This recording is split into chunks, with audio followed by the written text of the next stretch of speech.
Welcome back, horror fans, to our Everything Horror podcast. I'm your host, Tessa Baker, joined by my co-host, Paul Doske. Tonight's topic, we are going to talk about what the fuck happened to horror. Things are going to be a little different tonight. I'm going to do my spiel on what the fuck happened to horror, and then I'm going to pass things off to Paul. And he's going to pretty much examine games. And we're going to fill in the blanks here and there, put in our 2 cents on our topics. So, to kick it off, I saw this, I guess you could call it a meme thing on Facebook the other day. And it showed the comparison between vampires and zombies and werewolves and witches and aliens then to now. I was really freaking beside myself, and I did one of those things where I shook my head because of the fact that vampires back then were a lot more scary than they are now. You go from vampires like Bram Stoker's Dracula with, I'm thinking... and Dusk Till Dawn with Quentin Tarantino to, like, Twilight. Sparkly, pretty boy vampires. I glitter. Fucking... There's nothing scary about the vampires from Twilight. There's nothing, and it just makes you want to blow your brains out. Totally demeans vampires in general. I remember a friend of mine actually, like, I was at his house one night, and he put on a movie. He didn't even tell me what it even was, because unfortunately it was, like, already started, and I'm like, watching, and I'm like, what is this? And he goes, Twilight, and I'm like, turn this shit off.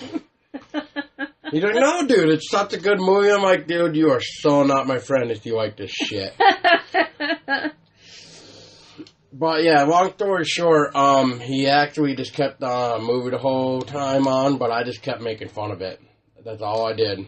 Every time I saw something stupid where I could make fun of it, I did. Like the, sparkly vampires, they step out into the sunlight, and instead of burning... Like a normal vampire. You know, bursting into flames... They glitter. They sparkly. We don't burn. We glitter. Yeah. Or sparkle, whatever the fuck it was. Yeah, we're exposed by stepping out into the sunlight, and we glitter. Instead of, freaking screaming bloody murder because your body is on fire and you're dying. Because you're already dead and the heat pretty much just killed you. Like another example, Dracula 2000. They still stuck with, classic vampire, doesn't like garlic, wooden stakes to the heart, sunlight kills him, bursts into flames. They run around like a madman, whatever. They're screaming to death while they burn. Need blood to survive and everything else. And then you've got the Twilight vampires where they pretty much they don't burn in sunlight. Like Paul and I said, they sparkly bitches. They hunt animals. They don't hunt people like classic vampires do.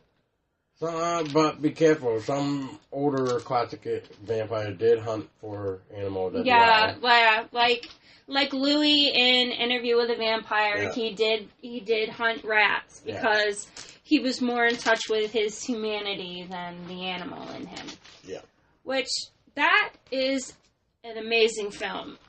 Interview with a Vampire will always be one of my favorite vampire films of all time. I am just in love with the entire story, the plot, like the characters, everything about it. I just love it. I enjoyed Interview with the Vampire as well. I just thought that from what they took from Anne Rice's book and what they could just do with it within the time frame, which was like, what, an hour and 40 minutes or so, I think. That's another thing. Horror movies should be longer.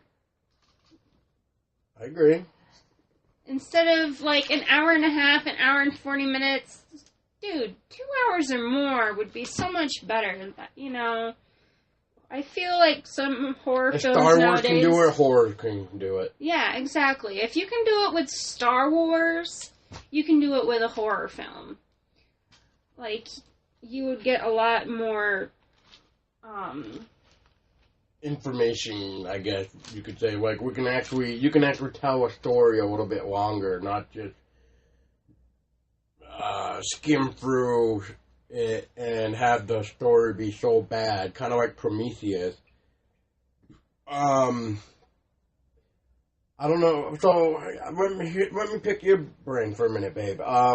When we, watched Prometheus, which is supposedly the origins of Alien, how did you feel the story was? Did you feel it was weak like everybody else did? I felt that they could have done more with it. They at least could have made it longer, like time-wise. Because as an origin story, you would at least expect there to be more to it. But back to Interview with the Vampire for a minute. But I don't know if any viewers here, I should say listening, have even heard about it. I'm pretty sure I showed you about it, and we kind of talked about it off the podcast. But what were your thoughts on hearing about a remake of Interview with the Vampire? Oh, like so many other films that are classics should be left alone. I feel that Interview with a Vampire in its classic version was perfect. I personally think it shouldn't be remade. I've noticed that with a lot of films nowadays. There's a lot of remakes of classic films, and a lot of classics are better off being left alone, in my honest opinion. I feel that the remakes...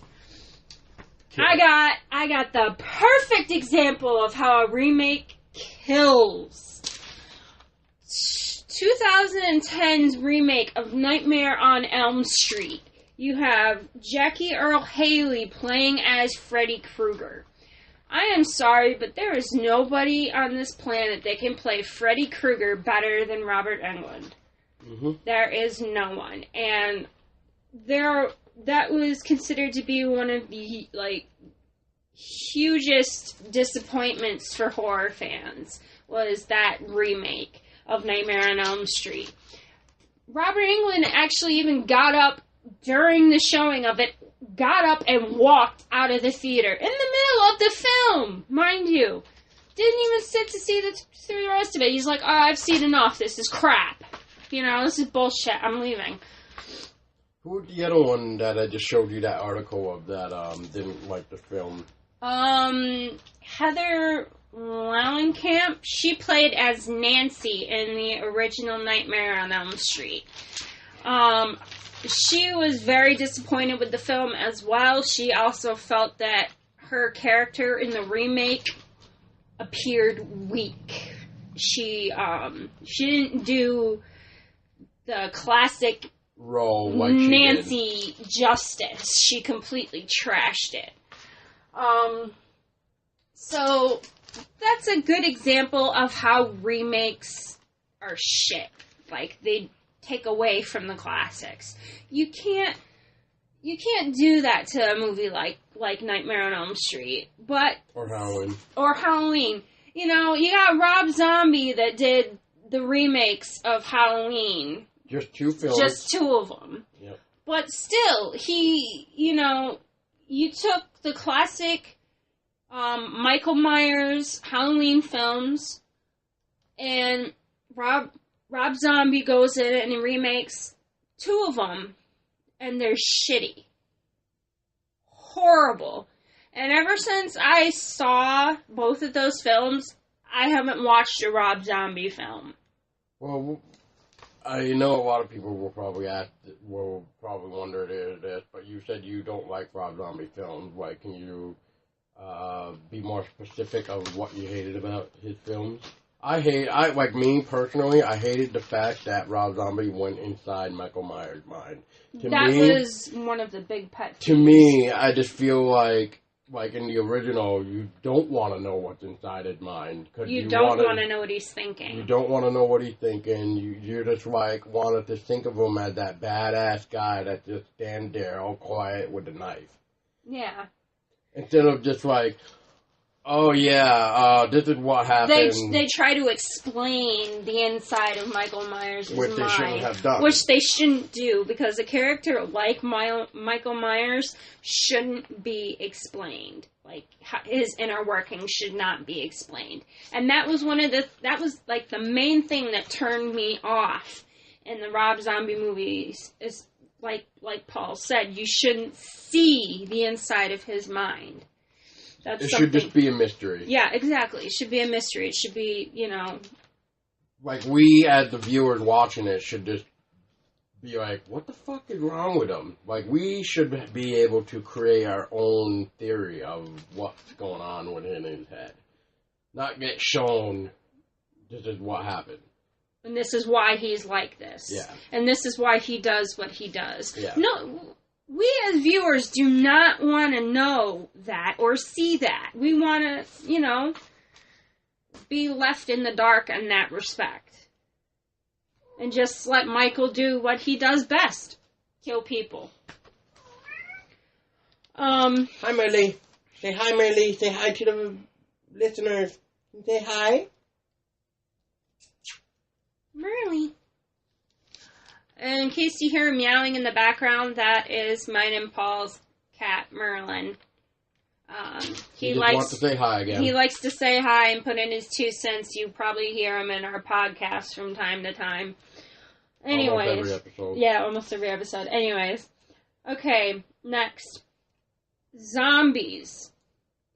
You go from zombies like George Romero's Day of the Dead, Dawn of the Dead, and Night of the Living Dead, to Warm Bodies zombies, Pretty Boy zombies.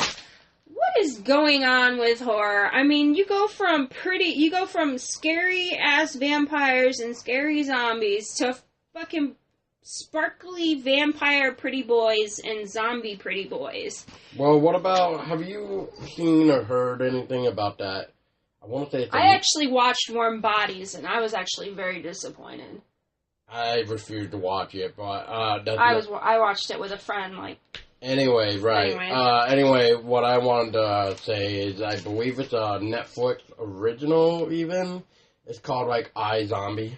Have you? Yeah, I actually have that on the list too.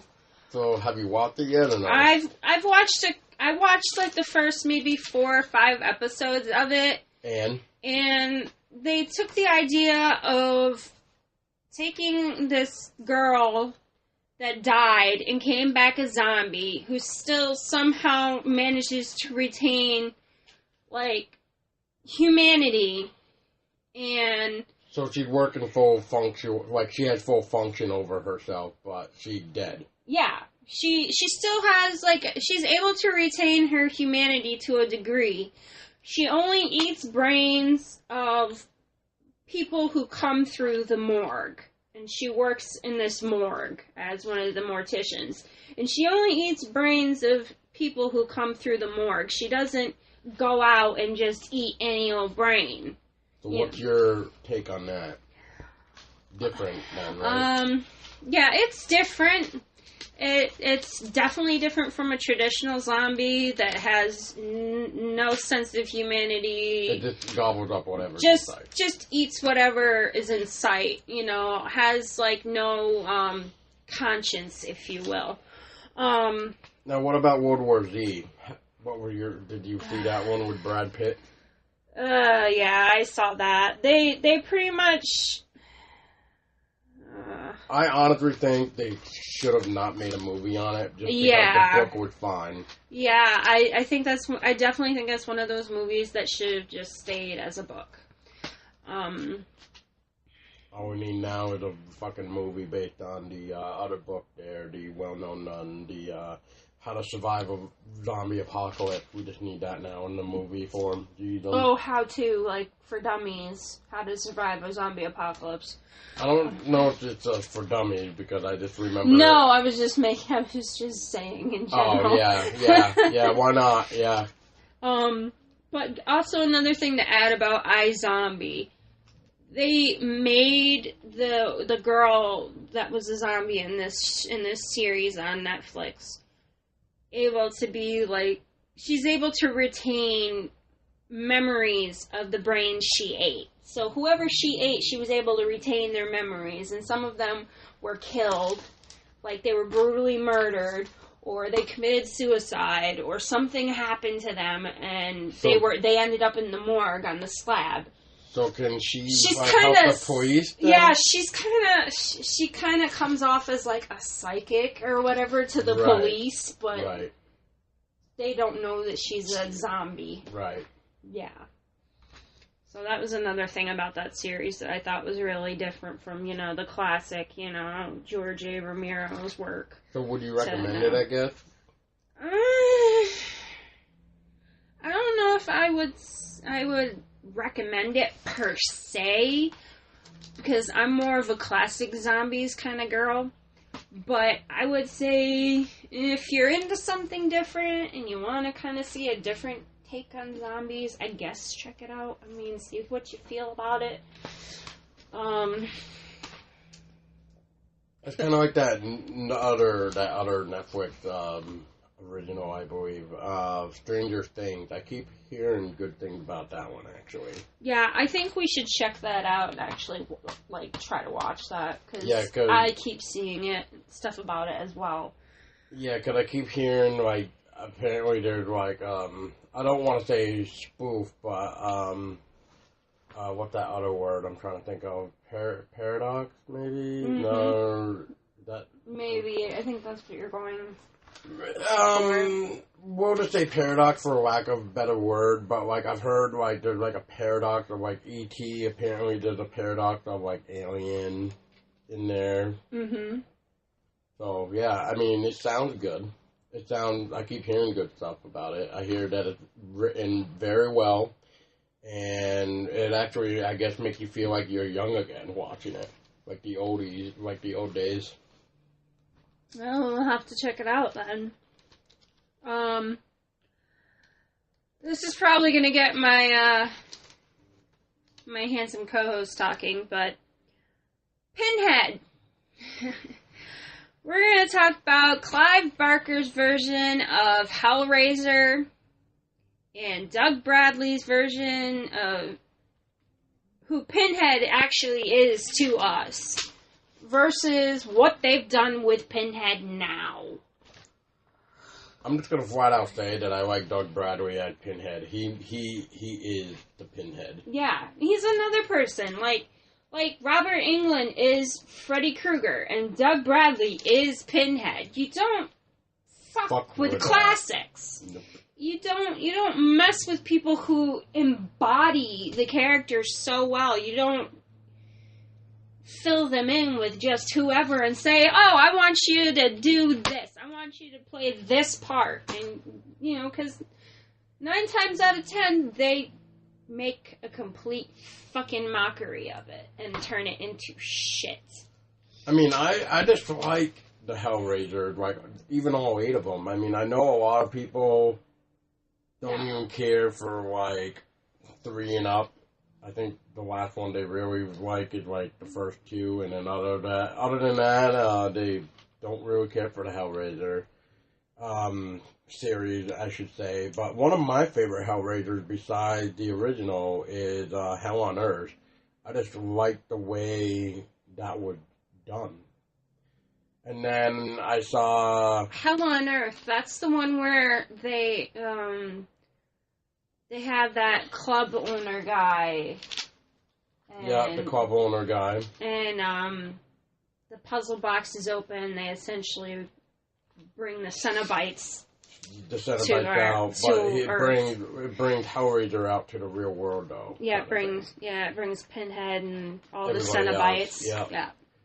Yeah, I liked that one too. That was a good one. Hellworld, which I believe that's the last one. Hellworld, the internet form. That was the internet form. Yeah, that was the one where they used the internet. That was kind of clever. That was. I mean, it was different before Post came out, anyway. I think one of my favorite Hellraiser films is Bloodline, and the reason why I like Bloodline is it shows the origins of the box and the Cenobites and where they came from, and how one of my favorite Cenobites actually came to be, which is Angelique. I think she's a awesome character. She's one of my favorite Cenobites. And it's talked about, the toy maker who made the box for, like, this rich, like, lord dude. Yeah. And then it got passed and down. They did, like, satanic rituals and, sacrificed this woman who, in turn, became Angelique. But that was one of my favorites of Hellraiser, personally, because I enjoy a good origin story. I like to know, like, in most cases, where such things as the puzzle box came from. So on Hellraiser, I just feel like, that new one, Revelation, that was 2011, I believe. I believe it was. Very disappointed. I was really disappointed with it. It was garbage. It was. It was so garbage. The guy who played Pinhead wasn't even Pinhead. And that voice that guy had, it was just like, what the fuck is this? Yeah, it's not like it's not like Doug Bradley. You opened the box, summoned us, and we came. Yeah, he has that dark voice that you're just like, oh shit. Yeah, like, I wouldn't want to fuck with this guy. But this other one, I probably could punch him in the head and he would be like, oh. He's just so annoying. But, no, but it's just sad because now we got another Hellraiser coming called Judgment. And that probably doesn't have Doug Bradley in it either. Not. Yeah, so, again, probably going to be another disappointment, but go on. Well, that's all I was really going to say about Hellraiser, that they just need to like stuff like that, as we're pretty much talking about this, the classics alone. They don't need to be rebooted. And speaking of classics, I know you got another one on there. We're going to talk about Aliens. We're going to talk about Ridley Scott's Aliens versus aliens like Avatar.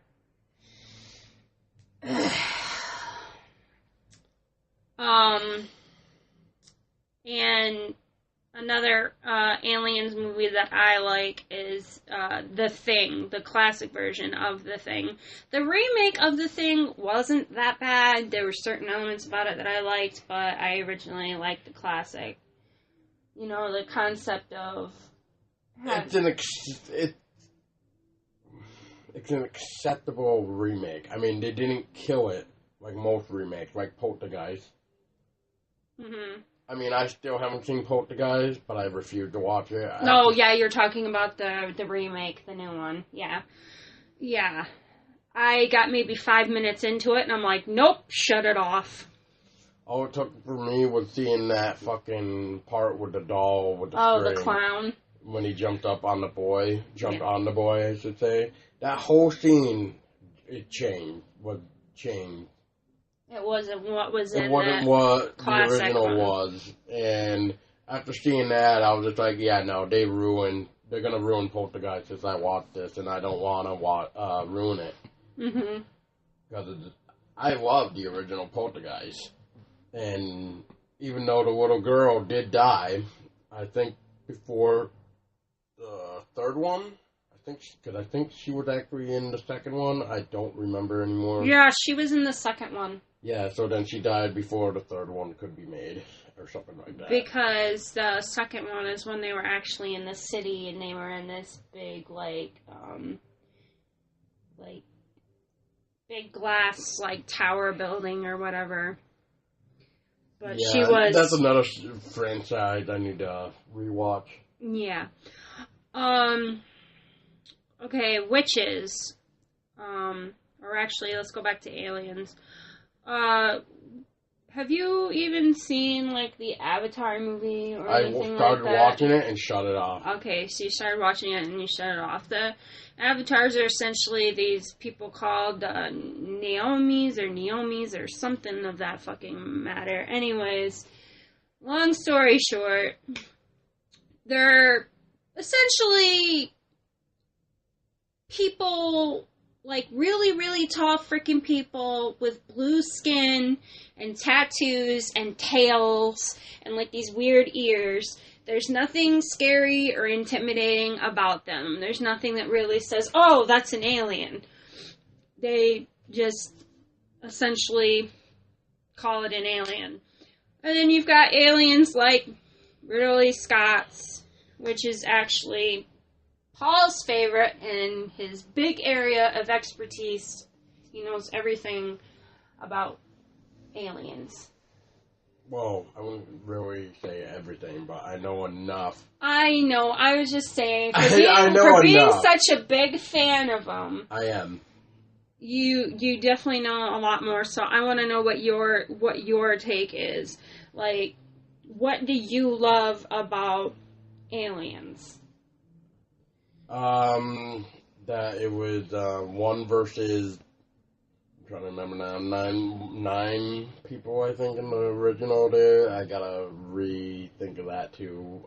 Otherwise I'm thinking of something else. But you just had that one alien, which was all practical effects, going after the entire crew. The environment was amazing. Ridley Scott did so well with practical effects, and then actually watching the behind the scenes of knowing of how the practical effects were made and how it was shot, it was actually really incredible. And one of the other things I like about it is that Ridley Scott's Alien, even though I know Ridley Scott directed it, and I'm now having a brain fart on who the first guy's name is, because I know James Cameron did the sequel, but which is another good aliens film, I should say. But I just liked how the characters were real, especially Sigourney Weaver as Ripley. Yeah, Ripley was definitely one of my favorite characters from the Aliens movie because you could relate in a way. Yeah, you could relate to her in a way. You kind of felt bad for her too, and the cool thing too is back in 1970s and 80s, there was no female main character protagonist. So it was really cool to see a woman as beautiful as her, we'll say. I mean, most people, when they think of a woman in a film, they think of great ass, boobs, and whatever, while Sigourney, she's a beautiful woman, but she's got brains. She's exactly. Smart. She's smart. I mean, with a gun, she's not trying to, show it off. Oh, hey, I can hold a gun. I know how to shoot it. No.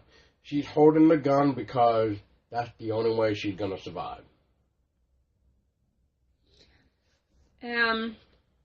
Another thing that I liked about Aliens was the fact that the alien creature itself, it was perfect. It was scary. It made you, it made you scared. It made you uneasy. It's like, oh, this thing's gonna come and kill me, and it's gonna skull fuck my head with, its second set of teeth, and...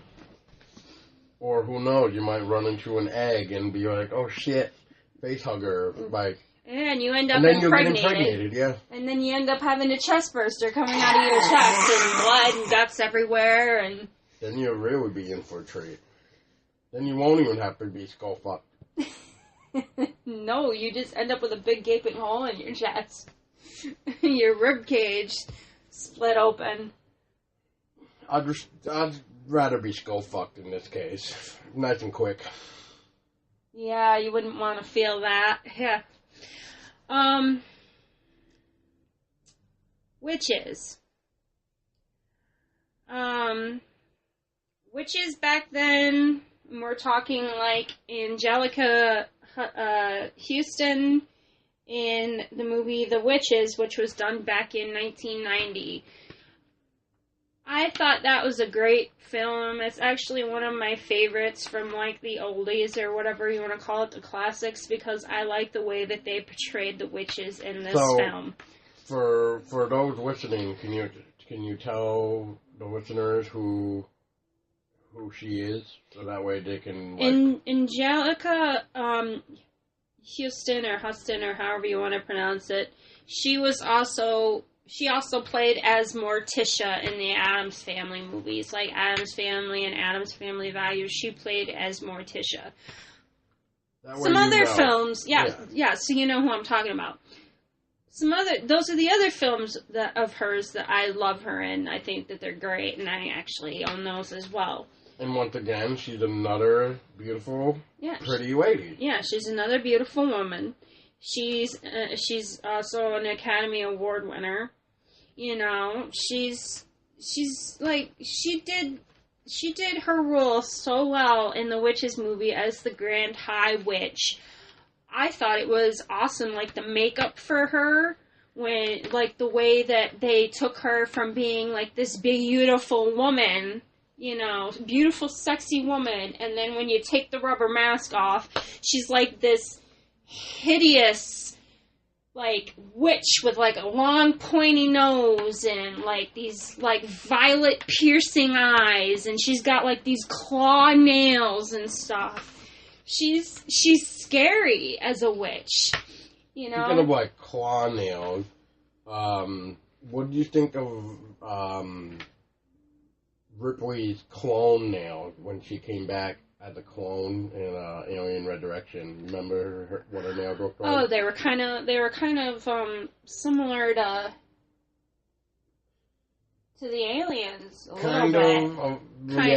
Yeah. She was also personified as the queen in that one, like the mother, like the original mother, because she actually carried the queen inside of her, the new queen. Yeah. So she was like the mother, the queen mother or whatever. Whatever that technical term will be called, yeah. Yeah, but I thought it was pretty interesting. I wasn't like a huge fan of Aliens Resurrection, but there were certain things I did like about it. But anyways, back to Witches. So the version of Witches that I like more than anything is obviously Angelica Huston's or Houston's version of the Witches versus what we have nowadays, which is Harry Potter.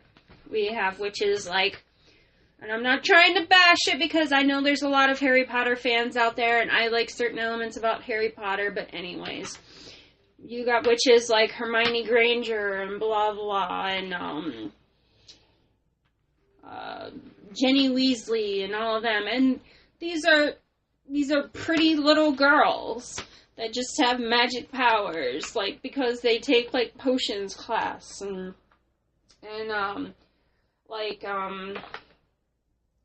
defense against the dark arts and what have you, but they're these pretty girls. Like, there's, like, it's not like the traditional, take on a witch from, like, the 1990s. But I know that we've, like, evolved in the respect for that, if you will. And speaking of witches, babe, Another film that I want to talk about that Paul actually, I showed you it. showed me it and recommended that, I see it because I've never seen it, is actually, The Witch. I like how they did this movie because it went deep. It dug deeper into like witch, Salem, Salem, but like into witchcraft in general. It dug Yeah. deep. It like, you know, it like showed you like the inner workings, the darker side of it. It was awarded winner for the best director, Robert Eggers, for the Sundance Film Festival. It was quoted mesmerizing and unsettling, mightily impressive, brimming with beauty and terror. And it was also said that if the devil himself was here, that he would have gone and saw the movie twice. Yeah, so and this was done in the Witch was done in 2015. So, you know, there are ways that like some directors actually stick with the classic elements of, like, example, what we're talking about, witches. But the reason why I pulled that out so you could talk about this film too is because this is going to get into the next. I know it's not remake, but you'll kind of see the idea of what I'm trying to go with here. But because since we're talking about what the fuck happened to horror, so when The Witch here by Robert Eggers came out, which is a great soundtrack, by the way. I actually own the soundtrack. It's very amazing, just like the movie was. Fucking loved it. But what really fascinates me now about how fucking stupid it is with horror in general now when it comes to theaters. People don't want to go to a theater for a fucking history lesson. They want to go there for jump scares. And so when The Witch came out, everybody's thinking, oh, I'm going to get fucking scared. It's the most terrifying movie ever. And then they go watch it, then they come back and start writing on the Facebook page where I was reading, like, horrible. Wasn't even scared. Blah, blah, blah, blah, blah. Okay, motherfuckers, go back to, like, Paranormal Activity that has way too much jump scare, nor is it really paranormal anymore, because the last one, Ghost Dimension or whatever, it's not even fucking, it's not even, like, fucking paranormal, because at that rate, I almost thought I was watching, like, Cloverfield or some shit. Just because of the ending and stuff. Like, it was just fucking horrible. But then you got a great movie like The Witch that pretty much tells you and showed you from an actual diary, a journal or diary that this guy was basing the movie off, about a struggling family trying to survive because they got kicked out of their the village that they were in. So they had to go and create their own village, own food, everything. And then you just see them struggle. And then the devil's upon them. And then next thing you know, all the shit becomes rotten. People start dying. Baby goes missing. The baby goes missing, which I'm assuming got sacrificed. Yeah. Because that's how I'm believing the whole thing really started becoming, like, with the whole food rotting and all that, was just because of the baby sacrifice. But, yeah, so I'm gonna pick your brain. Have you kind of noticed something like that, babe? Like, when it comes to movies, like, people would rather go just for jump scares or something like that instead of watching, like, a profound film. Yeah, I would have to agree with you, on that. A lot of people, are are looking more for jump scares than they are actually looking for a good story that, you know, digs deep and gets under your skin and sucks you in. And because it could have, I'm just going to say could have happened. I mean, we don't know exactly what went on back in the 1600s for sure because, you know, we got so much stuff now than what they had, so who the hell really knows what really went on?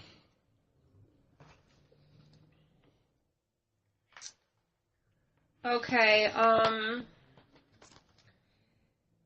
want to talk about werewolves? Well, let's hear your thoughts on that first, and then I can probably help you better. Werewolves, you go from werewolves back then from, like, the Howling movies, and American Werewolf in London, and, Old Wolfman, and stuff like that, and then you get into, you know, werewolves. Like Twilight. Like Twilight, and Underworld, and Twilight's, like, my biggest, like, pet peeve with werewolves, because they essentially took... It's just a horrible idea. Like, it just should have, like, once again, kind of like what we were saying about World War D. It's another type of thing. Should have left it to the book. Should have just left it as a book, yeah. But they essentially took a werewolf in Twilight, and it's just basically an oversized puppy dog. You know, an oversized wolf. And they're just like, oh, this is our rendition of what a werewolf should look like. It's an oversized wolf dog. It's not somebody who shapeshifts. It's not a human that shapeshifts into a werewolf-like being, you know, that goes out and eats hearts and whatever else it needs to do to survive. Anything else you'd like to add, babe? For werewolves, I think you pretty much hit it. Pretty much what I would say. Well, I know we're kind of off the topic, but now I'm kind of browsing my books again. Well, I do have a couple books on it, too, but I have both the films that even they did for it, which I wish they at least finished off the series, well, the first 3 books of it, but they just needed one more movie for it, but it was 30 Days of Night. Loved the movies, and I love the first 3 books that talk about the Alaska town. I loved what they did with the vampires in that movie. They made them scary. They made them, like, to a point where your blood would, like, curdle.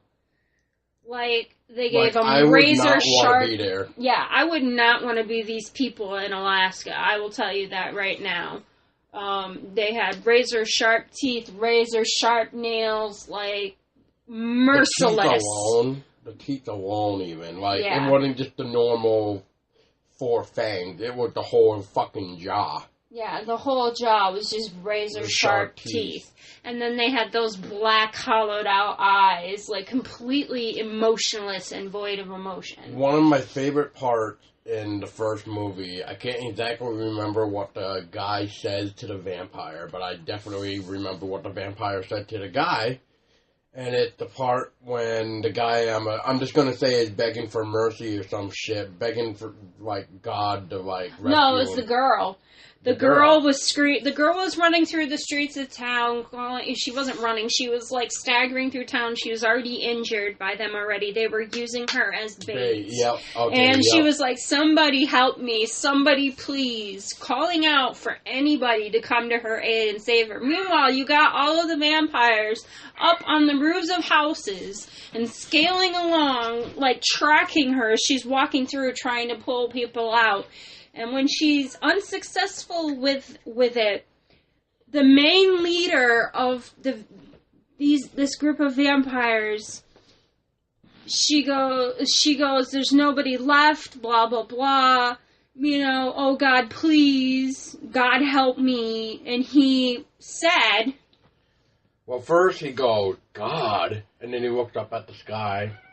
And then he looked back down at her and then says, "There is no God. This is no God." There and is then no God." and then kills her. That is one of my favorite parts in that whole movie. I have to agree. That's also one of my favorites scenes from that movie.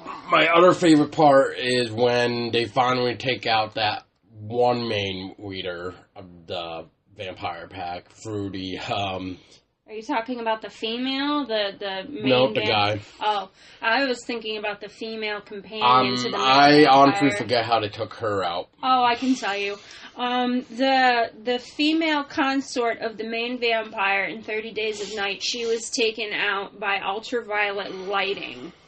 Yeah. An ultraviolet lamp used from a cannabis house. They used it to burn her with it. And she was burned so badly that she was pretty much begging her consort, her maker, to end her. And that's the only time that you will see these creatures have any emotion, is when one of their own is injured or dying. Yep. That is the only time that you will ever see the vampires in 30 Days of Night show any emotion. And he killed her. He did a mercy killing and he finished her off. Yep. Because he just couldn't bear to see her suffer. And then I will have to say, I only read the first book at the time, so I didn't really know what to expect when I noticed a second movie came out, which is funny because I was at FYE one day and I just happened to notice for new releases that it was 30 Days of Night, what was it, Dark Days? Yeah. I remember just grabbing it, not even realizing what I was going into, and I just watched it, and I was just so amazed of how well that one even was, because it was right after the first film, so they continued the story. Just like later on, as I found out when I bought the book, it's pretty much the continuation of the actual story, even in the book. But one of my favorites, actually, have you even seen that one yet? Darker Days? Dark Days? Dark Days, yes. I can't remember it very well because it's been a while, but I do essentially remember that Edmund's wife from the first one carries on the story in this one. Yeah, she's pretty much now trying to get the revenge for what they did to him. Well, I should say what he did to help save everybody in Alaska. But one of my favorite parts in Dark Days, though, and it's in the book even, but when I first saw this, though, like I said before, even in book form, I was like, holy shit. Like, this, like, she fucking knew what was coming. And that's what I liked about it. But the part that I'm talking about is when she's got a meeting going on in this room. And she's got, like, we'll say, like, a packed house type deal. Like, all the seats are taken.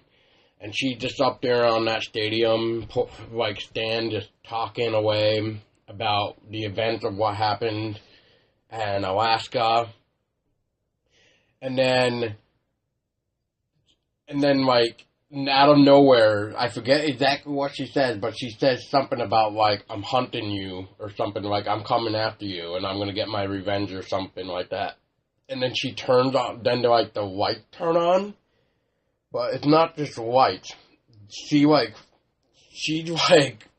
full out, like, LED or some shit. Ultraviolet lighting. Like, ultraviolet or whatever, because next thing you know, in the audience even, with vampires listening to her. Mm-hmm. But she killed them because she was one step ahead of the vampires. She was prepared. She was very prepared, and that had to be one of my favorite parts, in book form even too, is that part right there.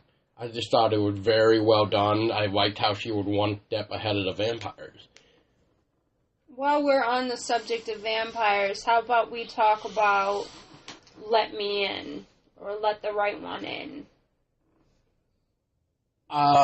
Okay, so I know it's a French film, if that my mind served me correctly. It's a French film, I think. It's either French or German, so bear with me. been a while for me to even see what the right one in. But I really enjoyed that film. I thought it was very cool to see that struggling dad trying to help her daughter survive without, like, getting caught and stuff. And I mean, he would try to take out certain people too, from what it seemed, and just hang them up and then drain their blood for her daughter to survive. I don't really want to see the remake just because too many remakes have failed my expectations almost, which I'm going to get to another movie in a minute. And I just don't want it to get it ruined for me. I mean, one thing that I did notice is that in the remake, Let Me In, they changed the girl to a boy. But I'll let you take back the mic, because you, I think, said something about me possibly seeing that one. Yeah, but it's a little fuzzy for me because I haven't seen them in a while, but I have seen both films. I remember the one where the girl is a vampire and she befriends this little boy, and eventually, over time, seduces him in a way. Yes, and then in the original, next thing you know, the girl is like in a suitcase or something. And he's on the train. The boy's on the train going somewhere. Mm-hmm. Yep. But I did like that film. I did like both of them in their own ways. But like I said, it's been a while since I've seen them, so I can't really like express details about it, like specifics. But that was another film where vampires were scary, or they put you on edge, or they made you feel something. They weren't just like, oh, that's not scary at all. It's not, you know. Well, I didn't really feel scary. I wasn't really scared, but certain scenes it would put you on edge, or you're like, oh, what's going to happen now? Or yes, especially when the father dies. Mm-hmm. In the original, anyway. And then the girl's all by herself. So yeah, that was kind of sad. Well, anyway, yeah, let's continue. Do you have anything else? No, I don't have anything else to add, so how about I pass the mic over to you? Well, okay, so for movie-wise, before I go into games, there's two that I see on the list. Martyrs and Cold Prey, so I'm going to start off with Martyrs. Martyrs is an amazing 2009 French film. I remember reading about it in Fangoria, where a special effect guy killed himself because he just couldn't take the fact of how real the special effects were. And so, in a weird way, that did kind of push me to want to watch it. Because at first I was just like, yeah, whatever. But then after reading that article about this guy actually killed himself over this film, I was just like, okay, what is this film? I need to go see it. So one day I picked it up at Walmart for like $15 and watched it that night. I ended up not really knowing what to think of that film for 3 days straight. So if anybody asked me, I just couldn't make out words out of my mouth because I was just so baffled, like, in a good way. Like, it was just like, holy shit. It was taking you time to process what you had actually seen. Yes. And then...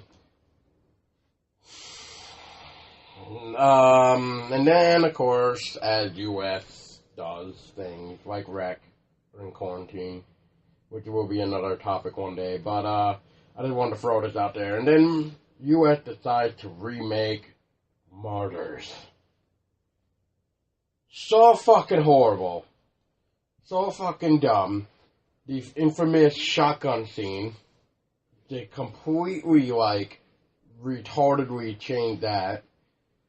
The beating scene, or how to make a martyr scene, completely changed that even. And the ending of it even changed. Completely changed everything. So in other words, in your own expressed opinion, stay the fuck away from it. There's certain things that Americans just should not remake that foreign people make as films that do it so much better. Hollywood need to stop fucking her up originals, and they need to start writing the originals themselves. Like, they need to start coming up with new ideas and stop remaking over classics and because they think they're gonna make money that way. Which leads me to my other one, Cold Prey. Cold Prey is another 2009 movie, I believe, and I want to say German too. This is, I think, a German film. Very, very good film. And I'm actually kind of confused whether or not if there's 3 films. So I'm just going to say 2 films. So if somebody really knows that answer, please help me out here. Because I've been looking to see if there's a Cold Prey 3. But anyway, I have the first 2 movies, and I love both of them. Just because after the first movie, the second movie takes off right after the fucking first one. And it continued the story. I'll have to watch those. I haven't seen those. Pretty much same concept as like, I'm trying to figure out, like Until Dawn at first, like we'll say, even though it's a little bit different than Until Dawn, but we'll just say out of that, like, you know. It's a reference. Yeah, it's a good reference because, like, it involved these people who, like, are skiing in some shit, and then, like, one of them gets hurt, so they need to go into a cabin, so they ended up finding this abandoned cabin, and they go in it to, like, you know, get warmed up and shit because it's almost nighttime. But then there's actually something else going on. There's actually a guy in this abandoned cabin who's picking them off one by one. And the guy does have a story, too, which I believe you actually hear about it in, I want to say the first film, but it goes into it a little bit more in the second one. But the reason why I'm talking about Cold Prey is I just recently heard that WWE Studios is going to be remaking that. It's going to be remaking Cold Prey in a U.S. version. Oh, jeez. Yep, so they're going to probably kill that. But back to Martyrs for a minute. When I first heard that U.S. was making a remake on Martyrs, first I said, leave that fucking film alone. And then the worst part was they were actually thinking about, what's that word I want to say? Casting Kristen Stewart. Kristen Stewart? Oh, jeez. Yeah, they wanted to use her. This is the same one that plays as Belle in Twilight. Yeah, they wanted to use her. And I'm just like, oh god, this movie's going to hell already. Well, yeah, I just wanted to throw that in real quick for 2 movies. But back onto the games. So we kind of covered a lot of things from what Tessa was saying about movies. So I'm going to go ahead with games and say this is what I have to say. So with old games like me, when I used to play, like we'll say like Resident Evil, which Shinji Mikami's Resident Evil, we will say, excuse me. So in that, you would have less bullets, and you'll have a decent amount of health. While now, you get a shit ton of ammo that you don't even know what to do with it. You could poop it out or some shit. They now give you armor and health, so now they give you shield and health. And as for, like, so these next 3 I was thinking of, like, Silent Hill. Fear, story, and puzzles. Fear, stories, and puzzles, to me, is like Silent Hill. Silent Hill is such an amazing game franchise, I just fucking loved it. But to me, fear and story can almost get put into jump scares. They don't even make a good story anymore because all they care about is trying to get you scared with jump scares. And it pisses me off. Like a good example would be Daylight. Has anybody even heard of that game or even played it? Daylight is fucking stupid. Not even a good story. And that fucking bitch that kept fucking trying to haunt you or whatever, kill you, we'll just say, she got annoying real fucking fast. And there wasn't really enough flares sometimes. But another thing too with puzzles is puzzles now seem to have turned into time trials. So instead of puzzles, now you gotta beat the game or whatever in like a certain amount of time. But babe, have you played anything where you feel like you kind of saw a change like that in games? Like, did you notice anything? Like the older Resident Evil games versus what they're doing with Resident Evil games now, there's a significant difference. Like Paul says, like, you end up with, like in the older Resident Evil games, you had less bullets, and you had to scavenge and try to find bullets, and they were harder to come by. And now you have, like, Resident Evil 7, where you've got, like, ammo, like, all sorts of ammo coming out your ass, and you don't know what to do with it all. You could pretty much piss it away, and you'd still have more. I don't really know if you'd want to mention the new one, because, I mean, that one did an interesting job with ammo, because you gotta craft it. Well, but I'm still saying that it's a lot easier for you to come by it. You mean resources-wise, right? Yeah, to create resource-wise, it? Okay. yeah. Yeah, I could see that. Yeah, resource-wise, it was easier to come by than, like, the older traditional Resident Evils. Yep, and I know I've said it again, and I'm going to say it again. Let's take a look at Aliens Colonial Marines. That was pretty much just a straight-up shoot-'em-up game. Tons of fucking ammo up the ass, and just tons and tons of aliens to kill with the tons and tons of ammo. But you've always seemed to have enough ammo. But, and then you got Alien Isolation, which is pretty much like what a horror game should be. Less bullets, if not no bullets. Decent amount of health with no shields or armor, and you're gonna fucking die. And the alien is aggressive as fuck in Alien Isolation. Like, it is unscripted, so it will do whatever the fuck it wants. Yeah, it's ruthless, merciless. It will hunt you, kill you over and over and over in many different ways. Yep. So have fun with that game. Which I actually heard, I actually been seeing a lot of people who actually hated Alien Isolation. There was one person that actually gave it a 1 star because they hated it.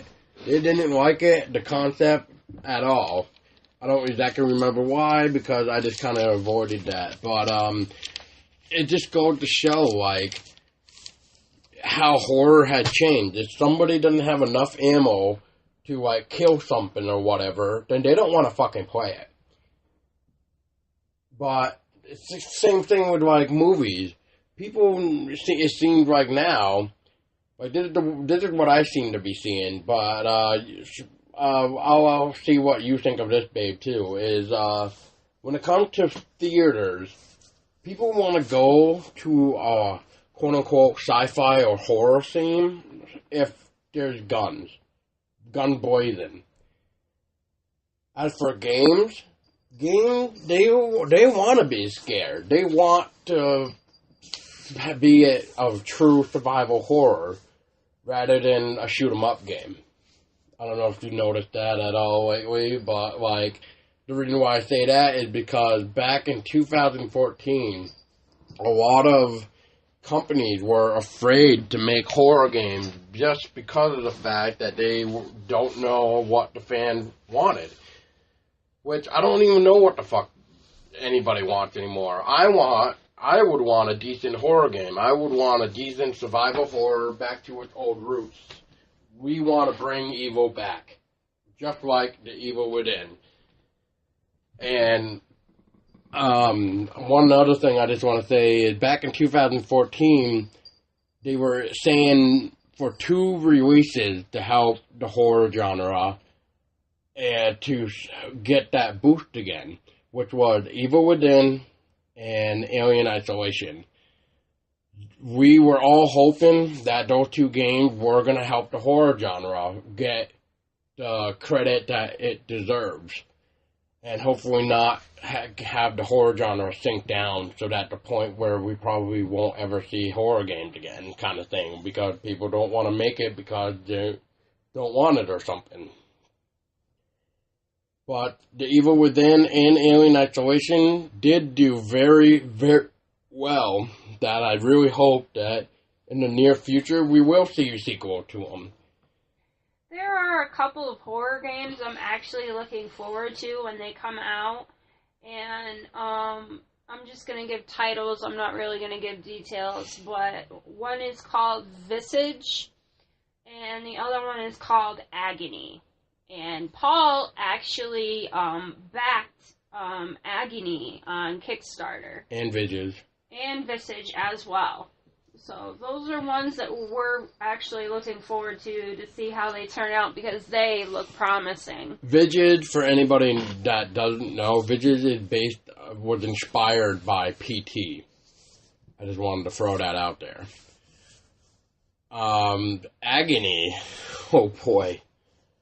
That's like your own personal hell. Like, that's just like hell. I mean, the graphic and demons alone in that game, which, by the way, I need to show you that new update email that I got, because they showed us some new awesome stuff. But, yeah, I mean, those graphics alone are just fucking amazing. Like, what was your reaction, babe, when you first saw the Agony trailer?